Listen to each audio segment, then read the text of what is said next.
Ang programang ito ay rated SPG. Striktong patnubay at gabay ng magulang ang kailangan. Maaaring may masiselang tema, lengguwahe, karahasan, sexual, horror o droga na hindi angkop sa mga bata. Sige po, kukunan na po namin kayo ng fingerprints.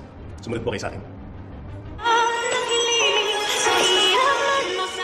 Narito na nga ang ating pagkabangan ngayong Biyernes sa Abot Kamay na Pangarap. Wala nang takas itong si Zoe nang sabihin ng mga pulis na kinakailangan na nga sumama ni Zoe upang kunan na nga siya ng fingerprint. At dito naman na sumama itong si Zoe at tila kinakabahan naman itong si Moira dahil sa hindi niya inaasahan na hinawakan pala ni Zoe itong medical supplies na ginamit niya dito kay Don Pepe at pati na rin itong si Doc Carlos Benitez. Samantala, sinabi rin dito ni Moira sa kanyang anak na kinakailangan na makita daw sila ng mga kamag-anak dito ni RJ at itong sina Giselle at RJ na nalungkot sila sa nangyari. Kinakailangan na umatin daw sila sa vigil prayer dito ni Don Pepe upang sa agarang paggaling. At dahil dito, habang nagbabiyahe itong si Zoe, ay tuliro pa rin ito sa hindi inasahan, ay biglang ang may tumawid at dito naman nakita ni Zoe sa kanyang harapan na tumatawid itong si Don Pepe. At dahil dito, talaga namang sisirain ang imahe ni Zoe o baka masisiraan ito ng bait dahil sa hindi niya makakayanan ang konsensya na ginawa niya dito kay Don Pepe na kung bakit naghihirap at nakumatos ngayon itong lolo ni Annalyn at ni Zoe dahil sa sikreto nga na patuloy pa rin na pinagtakpan dito ni Zoe at Moira.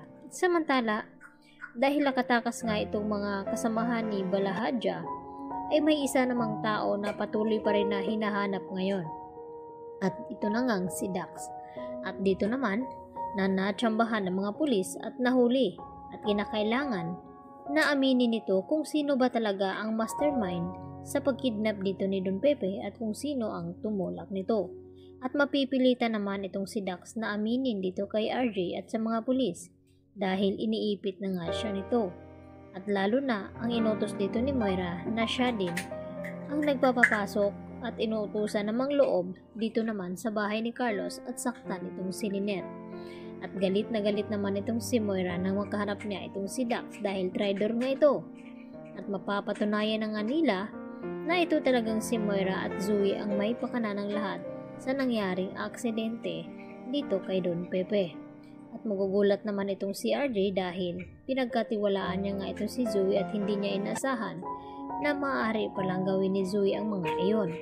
Dahil tama nga ang sinabi dito ni Giselle na kahit anong bait ni Zoe ay talaga namang kaya niyang protektahan itong kanyang ina gaya ng ginawa ni Zoe noon nung nangyari ngang aksidente dito ni RJ na nagawa niyang itago itong hard drive ng CCTV footage upang malaman nga nila RJ na kung sino ba talaga ang tumulak sa kanya.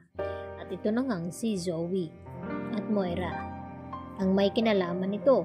Kaya tila nagdududa na rin itong si RJ ngayon dahil sa mga sinasabi nga dito ni Giselle na baka may kinalaman talaga itong kanyang anak-anakan. Lalo pat hindi pa rin nila alam na itong si Zoe ay hindi talaga tunay na anak dito ni RJ dahil mapahanggang ngayon ay hindi pa rin nakakabalik ang mga alaala ni RJ. At ipinagtataka naman ngayon ni Giselle na kung bakit na cardiac arrest daw itong kanyang papa. At dito naman na ipinaliwanag ni Doc Lyndon Javier at Annalyn na wala daw sila doon sa loob ng kwarto ni Don Pepe nang nangyari ang cardiac arrest. At ang naabutan na lamang nila ay walang iba kundi itong si Doc Carlos Benitez. Yan po ang ating pagkatutukan mamaya mga kapuso. Dito lamang yan sa Abot Kamay na Pangarap.